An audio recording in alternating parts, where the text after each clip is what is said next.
Welcome back to the Felix Smart Studio. Today, we're going over how to use cycles.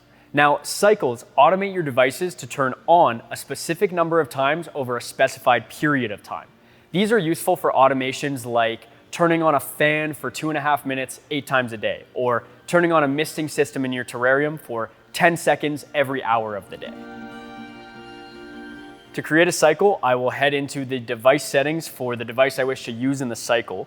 I will use my mister here, and I can scroll over to the cycle heading and then start setting this up. So I will choose how long I want this cycle to last. Like I mentioned in the intro there, maybe I'll set up a 10-second misting system for every hour of the day for my terrarium here. So I will change my cycle duration to 10 seconds, and then I can specify in this section the time of day that I want my cycle to be active for. So I want my cycle to be active all day, and I will set that to 00 and the end time all the way to 23:59. So that's going to encompass the whole day for me.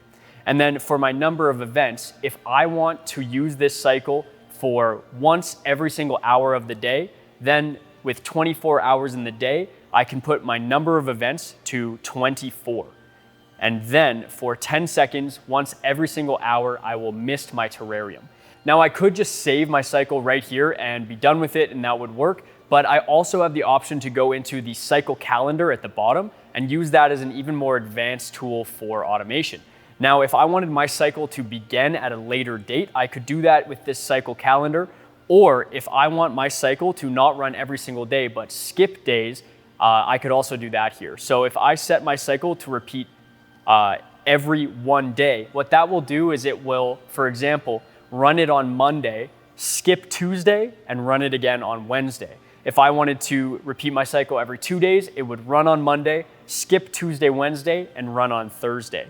So this can be just a further tool if it's useful to you, and then you could click save in the top right corner and ensure that your active cycle toggle is turned on and your cycle will run. If your screens don't look exactly the same as the screens that you saw in this video, don't worry, because we're constantly making little changes here and there to optimize the experience for you as an end user.